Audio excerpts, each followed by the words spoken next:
Good morning students. मैं रोजी Chhabra PGT biology जीजीएचएस Hasanpur नूह से। आज हम विज्ञान के अध्याय 15 हमारा पर्यावरण के भाग 2 के बारे में चर्चा करेंगे। पर्यावरण शब्द का निर्माण दो शब्दों से मिलकर हुआ है। परि जो हमारे चारों ओर है, आवरण जो हमें चारों ओर से घेरे हुए है। पर्यावरण सभी भौतिक, रासायनिक एवं जैविक कारकों से मिलकर बना है, जो कि उस पर रह रहे जीवधारियों को अनेकों रूप से प्रभावित करता है। Environment includes all the living and non-living things which interact with an organism and have effect on it. Word environment has been derived from a French word environ, which means to surround. Environment refers to the surroundings, whereas ecosystem is interaction between environment and the living organisms. Environment जो है वो दो घटक हमारे आसपास जो कुछ भी है वो हमारे environment यानी कि पर्यावरण है। पर्यावरण के जो घटक है, जैविक घटक और अजैविक घटक means biotic and abiotic factors, इन सब की इंटरेक्शन से बनता है इकोसिस्टम। हम भी एनवायरनमेंट का ही एक पार्ट है। सो हमारी जो एक्टिविटीज होंगी वो भी एनवायरनमेंट को इफेक्ट करती हैं, बट कहीं ना कहीं अपनी प्रगति में हमने एनवायरनमेंट, नेचर की अनदेखी की है, जिसकी वजह से अब बहुत ज्यादा प्रॉब्लम्स क्रिएट होने लगी हैं। मानव की गतिविधियों का पर्यावरण पर प्रभाव, जैसा कि मैंने आपको बताया कि हमने अपनी डेवलपमेंट के लिए नेचर से रिसोर्सेज लेना स्टार्ट किए। अब उस रिसोर्सेज लेते लेते हमने इस बात का ध्यान नहीं दिया कि हम नेचर को कितना नुकसान पहुंचा रहे हैं। तो बढ़ती हुई आबादी, इंडस्ट्रियलाइजेशन और लिविंग स्टैंडर्ड्स का और बेहतर होते जाने के कारण अब हमारे पर्यावरण में बहुत सारी समस्याएं आ गई हैं, जिनका निवारण जरूरी है, नहीं तो वह हमारे अस्तित्व के लिए भी बहुत हानिकारक है। पर्यावरण संबंधी समस्याएं, प्रदूषण सबसे पहले जो बड़ी प्रॉब्लम है वो है पोल्यूशन की। प्रदूषण पर्यावरण में दूषक पदार्थों के प्रवेश के कारण प्राकृतिक संतुलन में पैदा होने वाले दोष को कहते हैं। प्रदूषण के उदाहरण जैसे वायु प्रदूषण है, जल प्रदूषण है, मतलब खेतों से इंसेक्टिसाइड्स और पेस्टिसाइड्स जो है पानी, बारिश के पानी के साथ बहकर जल स्रोतों में चले जाते हैं। बड़ी बड़ी इंडस्ट्रीज से जो उनका वेस्ट प्रोडक्ट्स है वो नदियों नालों में डाल दिए जाते हैं, तो इस तरीके से जल प्रदूषित होता है। हमारे घरों से जो सीवर का पानी इकट्ठा होता है उसे भी नदी नालों में बहा दिया जाता है। इसी तरीके से जब हम रोड पे देखें तो बहुत ज्यादा ट्रैफिक हो रहा है, बहुत ज्यादा हॉर्न्स बज रहे हैं, बहुत ज्यादा भीड़ हो रही है, इस वजह से नॉइज पोल्यूशन, ध्वनि पोल्यूशन बढ़ रहा है। Pollution is the introduction of contaminants into the natural environment that cause adverse changes in the environment. विश्वउष्णन, ग्लोबल वार्मिंग, वायु प्रदूषण के कारण वायुमंडल में ग्रीन हाउस गैसों की मात्रा में वृद्धि हो रही है, जिस कारण से प्रतिवर्ष पृथ्वी की औसत तापमान में वृद्धि हो रही है। इसे विश्वउष्णन कहते हैं। Green house gases like carbon dioxide है, नाइट्रोजन डाइऑक्साइड है, सल्फर डाइऑक्साइड है। इन गैसेस की क्वालिटी है कि जो ये रेडिएशंस को ऑब्जर्व कर लेती है, मतलब सन रेज जो हमारी अर्थ पे पड़ती हैं, अर्थ के सरफेस से टकरा के उनका कुछ हिस्सा वापस रेडिएट हो जाता है। ये उन रेडिएशंस को अर्थ के एटमॉस्फेयर से बाहर नहीं जाने देती, जिससे कि वो अर्थ के एटमॉस्फेयर के बाहर नहीं जाता है और अर्थ पे सडनली टेम्परेचर बहुत कम नहीं होता है। इसको हम ग्रीन हाउस इफेक्ट कहते हैं। बट पॉल्यूशन की वजह से इन गैसों के अमाउंट में एटमॉस्फेयर में कंटिन्यूसली इंक्रीज हो रहा है, जिसकी वजह से जो रेडिएटेड हीट है वो भी अर्थ में ज्यादा से ज्यादा रहने लगी है, and it has resulted in increase in temperature of earth.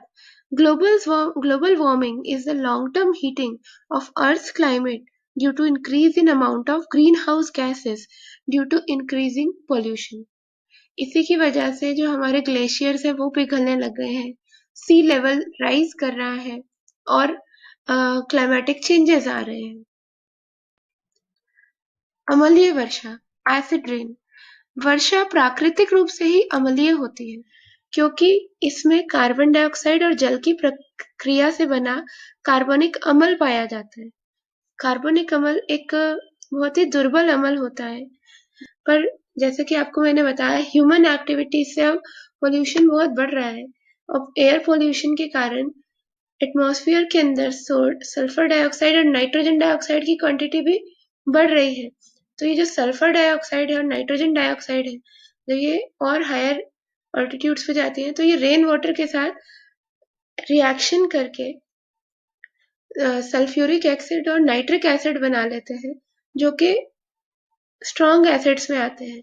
ये एसिड्स रेन के पीएच को और कम कर देते हैं। Acid rain in broad terms refers to rain or any form of precipitation having high content of sulphuric और nitric acid. तो acidic rain के कारण वाटर बॉडीज का पीएच भी कम होता जा रहा है, जिसके कारण कई फिशेस जो है वो मरती जा रही हैं। लाइकवाइज ये हमारे मॉन्यूमेंट्स को बहुत ज्यादा नुकसान पहुंचा रहा है। एसिड सॉइल की फर्टिलिटी पे बहुत बुरा इफेक्ट है एसिड रेन का। आपने ओजोन लेयर के बारे में सुना होगा, ओजोन लेयर के डिप्लीशन के बारे में भी सुना होगा, पर ये ओजोन लेयर है क्या और इसका डिप्लीशन हो कैसे रहा है? ओजोन ऑक्सीजन के 3 परमाणुओं से मिलकर बनती है। ये एक गंध युक्त गैस है जो कि हल्के नीले रंग की होती है। ये जीवों के लिए घातक विष है। ओजोन परत वायुमंडल के समताप मंडल यानी कि स्ट्रेटोस्फीयर में पाई जाती है। ये पृथ्वी की सतह से लगभग 10 से 50 किलोमीटर की दूरी पे मिलती है। ये परत जो है, जो ओजोन की परत है, ये पृथ्वी को सूर्य की पराबैंगनी किरणों से बचाती है, यूवी रेडिएशन से बचाती है। चाहे ओजोन अपने आप में घातक विष है, पर इसकी जो कवरिंग है वो अर्थ के एटमॉस्फेयर को सन की हार्मफुल यूवी रेडिएशन से बचाती है। और ये ओजोन परत ही है जो कि कारण बनती है पृथ्वी पर जीवन के संभव होने का। सूर्य की जो पराबैंगनी किरणें हैं वो बहुत ही हानिकारक है, पर वो हमें हानि पहुंचाती कैसे हैं? पहला तो ये त्वचा के कैंसर के कारक है। दूसरा, ये जीवों के इम्यून सिस्टम के ऊपर बुरा प्रभाव डालती हैं। इन किरणों के दुष्प्रभाव से कॉर्टिकल कैटरैक्ट भी हो सकता है। मतलब जो लोग यूवी रेडिएशंस के इन्फ्लुएंस में रहे या ऐसे रीजन्स में रहे जहां यूवी रेडिएशंस की क्वांटिटी ज्यादा थी, उनमें पाया गया कि उनको कॉर्टिकल कैटरैक्ट डेवलप किया। इसके अलावा एस्थमा, ब्रोंकाइटिस जैसी बीमारियां होने का खतरा बढ़ जाएगा। और जो सबसे इम्पोर्टेंट चीज है वो ये है कि ये हमारे फूड चेन और फूड वेब को भी डिसरप्ट करती है। जैसे समुद्रों में प्लैंकटॉन्स पाए जाते हैं जो कि सूर्य का प्रकाश ग्रहण करके भोजन बनाते हैं, मीन्स ये भी उत्पादक या प्रोड्यूसर्स की श्रेणी में आते हैं। तो ये समुद्री खाद्य श्रृंखलाओं का आधार बनते हैं। इन यूवी रेडिएशंस के प्रभाव से प्लैंकटॉन्स भी धीरे धीरे खत्म होते जा रहे हैं। और अगर हमारी फूड चेन में से हम प्रोड्यूसर्स को ही निकाल देंगे तो फिर भोजन उत्पन्न कैसे होगा? सोलर एनर्जी को केमिकल एनर्जी में कन्वर्ट कौन करेगा? इस कंडीशन में जो जीव डायरेक्टली या इनडायरेक्टली प्लैंकटॉन्स पे डिपेंड कर रहे हैं अपने भोजन के लिए, वो भी मर जाएंगे, जो कि अगेन हमारे नेचुरल बैलेंस को बहुत ज्यादा हार्म पहुंचाएगा। ओजोन परत का निर्माण कैसे होता है? वायुमंडल के उच्चतर स्तर पर पराबैंगनी विकिरणों के प्रभाव से ऑक्सीजन के अणु विघटित होकर ऑक्सीजन परमाणु बनाते हैं। मतलब कि यूवी रेडिएशंस के इफेक्ट के कारण ऑक्सीजन के जो मॉलिक्यूल्स हैं वो डिसोसिएट होते हैं और इंडिविजुअल ऑक्सीजन एटम्स बना लेते हैं। ये स्वतंत्र ऑक्सीजन के जो परमाणु हैं, इंडिविजुअल ऑक्सीजन एटम्स हैं, ये ऑक्सीजन के दूसरे अणुओं के साथ अभिक्रिया करते हैं और संयुक्त होकर ओजोन का निर्माण करते हैं। इस प्रकार ओजोन का निर्माण हमारे समताप मंडल यानी कि स्ट्रेटोस्फीयर में होता है। देन हमने अभी बात की कि ओजोन लेयर में डिप्लीशन हो रहा है, पर ये डिप्लीशन किस कारण से हो रहा है? ह्यूमन एक्टिविटीज इसको कैसे इन्फ्लुएंस कर रही है? ओजोन छिद्र, इसकी हम बात कर रहे हैं कि ओजोन में डिप्लीशन आ रहा है या ओजोन में होल हो रहा है, तो वो कैसे बना है।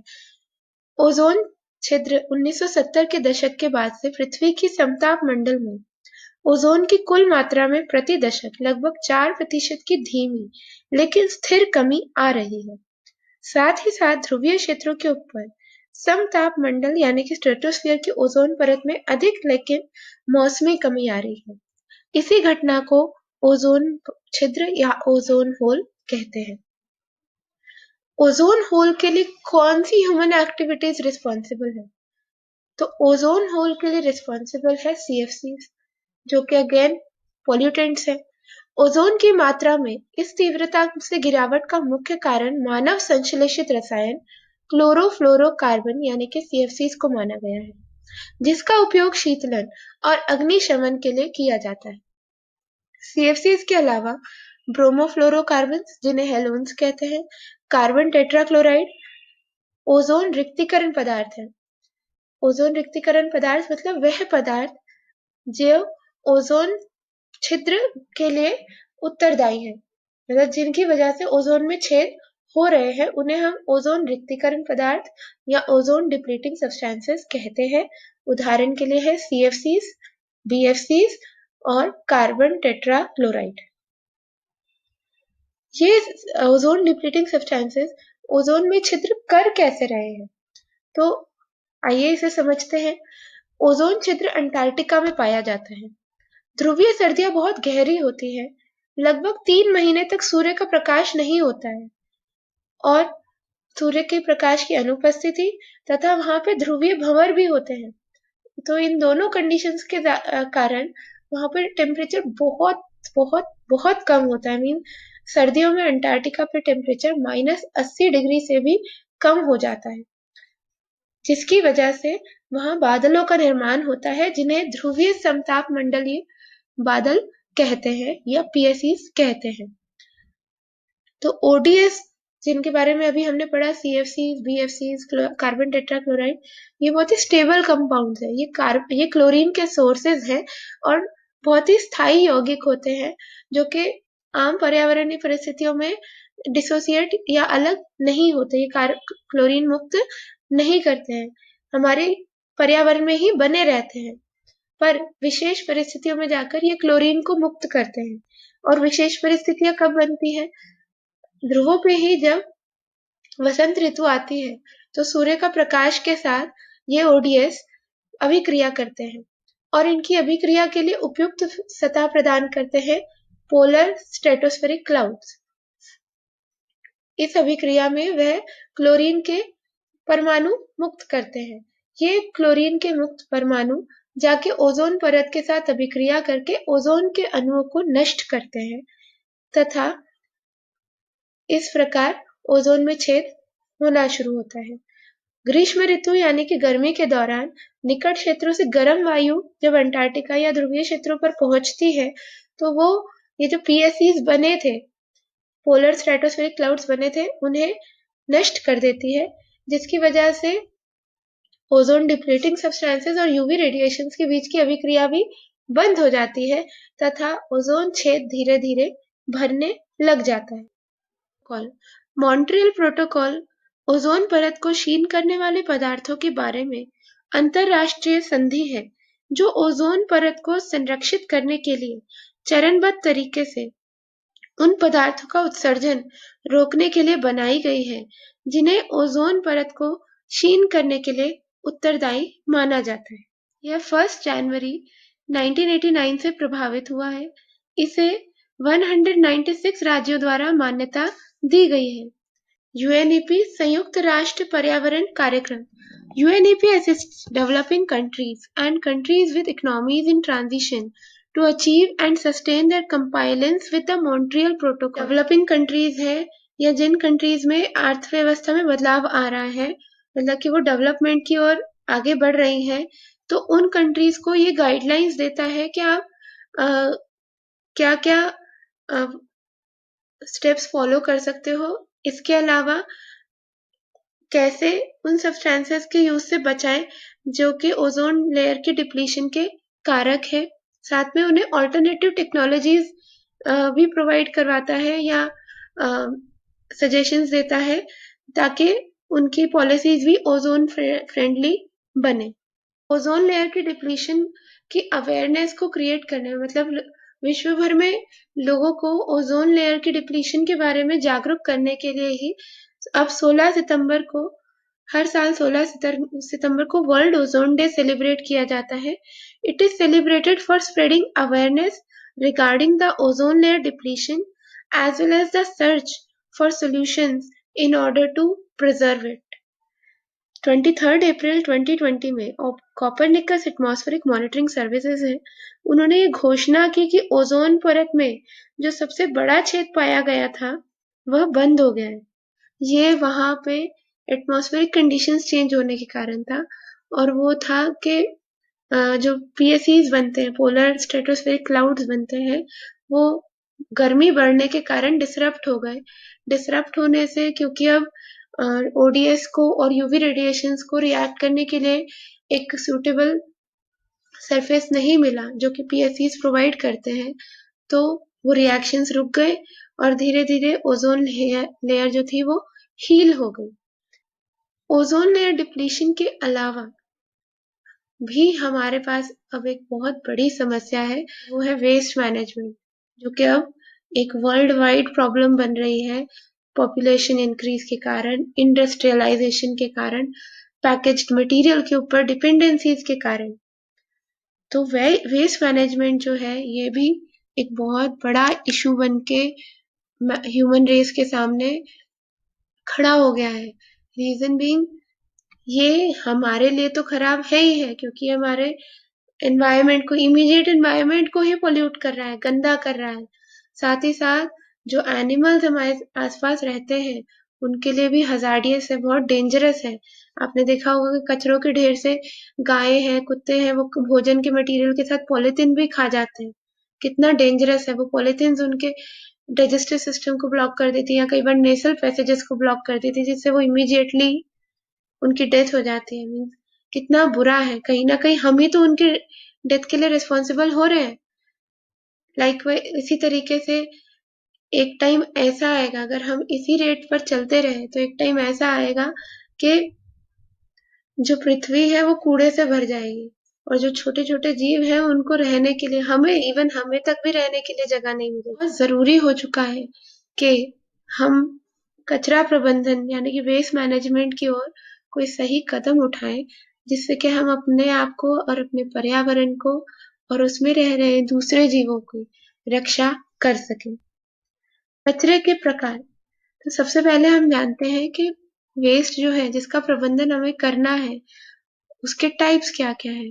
हमने लाइफ प्रोसेसेस यानी जैव प्रक्रम के चैप्टर में पढ़ा था कि जो हमारे डाइजेस्टिव सिस्टम है उसके अंदर डाइजेस्टिव जूसेस बनते हैं। उन जूसेस में होते हैं एंजाइम्स, जो कि हमारे भोजन को कॉम्प्लेक्स यानी कि जटिल पदार्थों से सरल पदार्थों में बदलते हैं। और उस प्रोसेस को पढ़ते हुए हमने ये भी देखा था कि प्रोटीन डाइजेशन के लिए अलग एंजाइम्स होते हैं, कार्बोहाइड्रेट डाइजेशन के लिए अलग एंजाइम्स होते हैं। तो ये एंजाइम्स जो है ये स्पेसिफिक होते हैं अपनी एक्टिविटीज में। ये हर सब्सटेंस को डिकम्पोज या सिंपल फॉर्म में कन्वर्ट नहीं कर सकते हैं। ये कुछ स्पेसिफिक सब्सटेंसेस को ही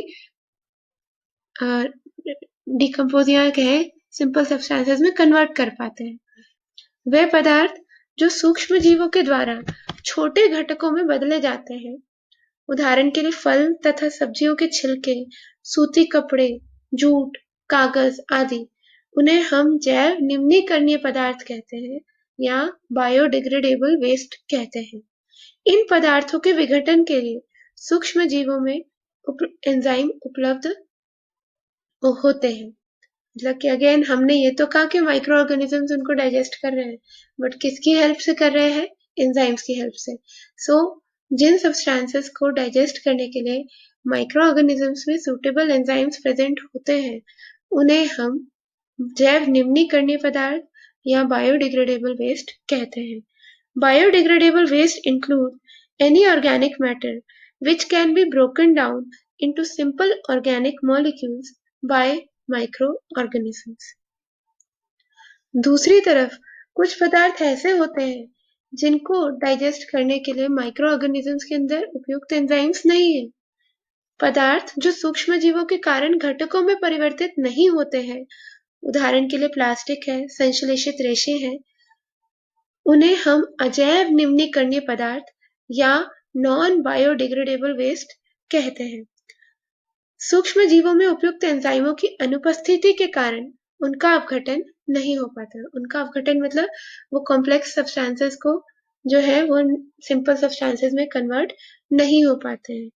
तो ये man made substances which cannot be converted into simple organic substances by microorganisms are known as non-biodegradable waste or substances. अब हमने कचरे के प्रकार के बारे में पढ़ा। आगे हम जानते हैं, जैसे मैंने आपको बताया पहले भी, कि कचरा प्रबंधन बहुत आवश्यक है क्योंकि कचरे का बढ़ना हमारे सबके लिए ही बहुत ज्यादा हानिकारक सिद्ध हो रहा है। तो इसको हम मैनेज कैसे करते हैं? अगर कई तरीके फॉलो किए जाते हैं, जैसे कि जैव मात्रा संयंत्र, बायोगैस प्लांट्स, जैव निम्नीकरणीय पदार्थ इस संयंत्र द्वारा जैव मात्रा व खाद में परिवर्तित कर दिए जाते हैं, जिनका प्रयोग खेतीबाड़ी में होता है। इसके अलावा इसके अंदर एक और गैस उत्पन्न होती है, उसे मीथेन कहते हैं, जो कि एक बहुत ही अच्छा ईंधन है। सीवेज उपचार तंत्र, नाली के पानी को नदी में जाने से पहले इस तंत्र द्वारा संशोधित किया जाता है।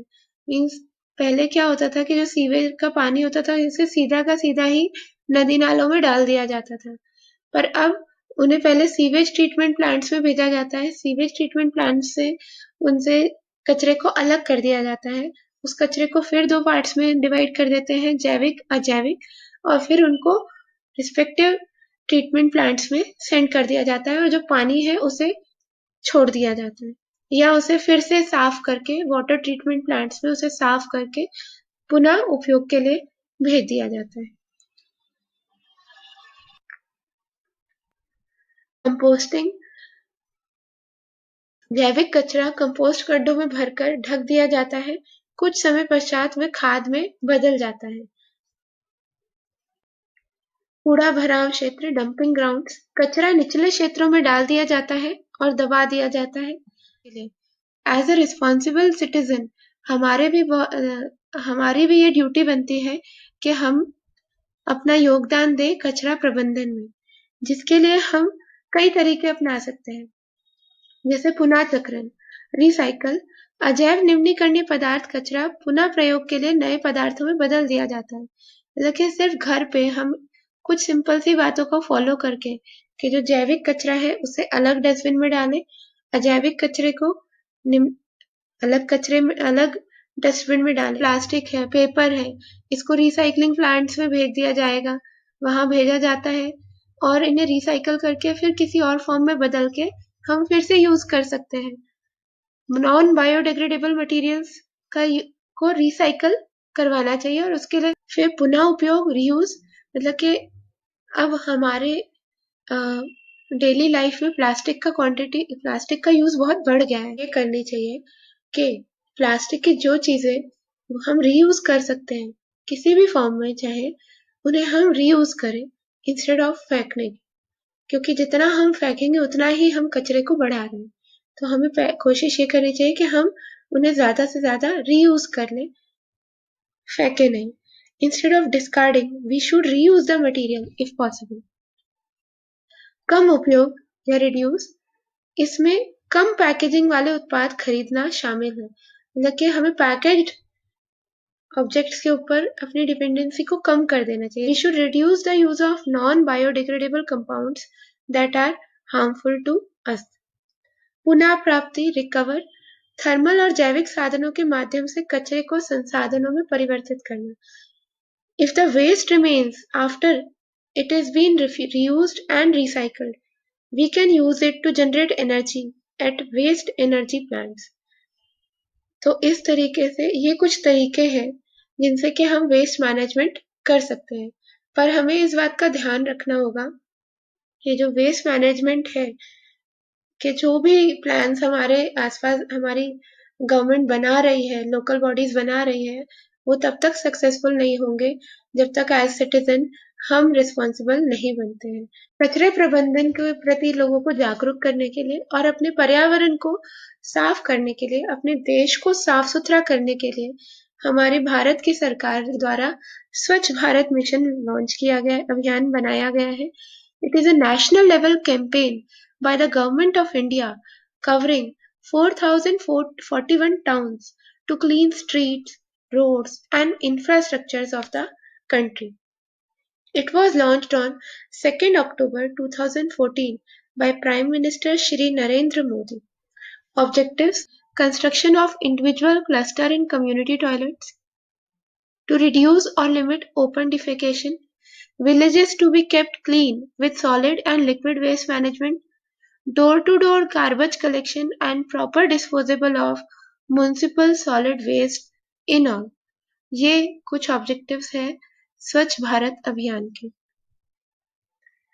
स्वच्छ भारत अभियान के साथ साथ आपकी एक जानकारी और देना चाहूंगी कि इस लॉकडाउन के चलते, जैसे कचरा प्रबंधन में हमने पढ़ा था कि जो सीवर है हमारे घरों से सीवर का गंदा पानी है और इंडस्ट्रीज से भी जो वेस्ट हानिकारक पोल्यूटेंट्स वाला पानी है वो नदी नालियों में डाला जाता है, जिसकी वजह से हमारे देश की दो महान नदियां गंगा यमुना बहुत ज्यादा पोल्यूट हो गई और उनका पानी विषैला बन गया। इस लॉकडाउन के चलते गंगा के पानी में सीवेज और औद्योगिकों से निकलने वाला गंदा पानी बहुत कम गया, जिसकी वजह से अब गंगा के पानी में जो प्रदूषण का स्तर है वो बहुत कम हो गया था। आइए आज के इस चैप्टर के पार्ट से रिलेटेड हम कुछ इंपॉर्टेंट क्वेश्चंस को डिस्कस करते हैं। प्रश्न नंबर 1, जीव मंडल की संरचनात्मक तथा क्रियात्मक इकाई क्या है? जीव मंडल की संरचनात्मक तथा क्रियात्मक इकाई पारितंत्र है। प्रश्न नंबर 2, यूएनईपी को विस्तारित कीजिए। यूएनईपी का पूरा नाम है यूनाइटेड नेशंस एनवायरमेंटल प्रोग्राम, संयुक्त राष्ट्र पर्यावरण कार्यक्रम। प्रश्न नंबर 3, ओजोन छिद्र से आप क्या समझते हैं? उत्तर, ओजोन की परत में जो कमी आ रही है या कहीं-कहीं पर ओजोन परत की थिकनेस में या कहे मोटाई में जो कमी आ रही है उसे ओजोन छिद्र कहते हैं। प्रश्न नंबर 4, ऑक्सीजन से ओजोन का निर्माण किस प्रकार होता है? वायुमंडल के उच्चतर स्तर पर पराबैंगनी विकिरणों के प्रभाव से ऑक्सीजन के अणु विघटित होकर ऑक्सीजन के परमाणु बनाते हैं। ये स्वतंत्र परमाणु ऑक्सीजन के अणु के साथ संयुक्त होकर ओजोन का निर्माण करते हैं। ओजोन की मात्रा में गिरावट का कारण कौन सा संश्लेषित रसायन है? प्रश्न नंबर 5, ओजोन की मात्रा में गिरावट का कारण कौन सा संश्लेषित रसायन है? तो ओजोन की मात्रा में गिरावट का कारण है CFCs, BFCs, कार्बन टेट्राक्लोराइड आदि, जिन्हें हम ओजोन डिप्लीटिंग सब्सटेंसेस भी कहते हैं या ओजोन रिक्तीकरण पदार्थ भी कहते हैं। प्रश्न नंबर 6, ओजोन परत सूर्य की कौन सी विकिरणों से पृथ्वी को सुरक्षा प्रदान करती है? ओजोन परत सूर्य की पराबैंगनी विकिरणों से पृथ्वी को सुरक्षा प्रदान करती है। प्रश्न नंबर 7, रेलगाड़ियों में चाय आदि के लिए कुल्हड़ के प्रयोग को क्यों बंद कर दिया गया? जो ये चाय के कुल्हड़ है ये मिट्टी की उपजाऊ परत से बनते हैं कि उपजाऊ परत का हास हो रहा था, हानि हो रही थी, जिसकी वजह से मिट्टी के कुल्हड़ों का प्रयोग बंद कर दिया गया।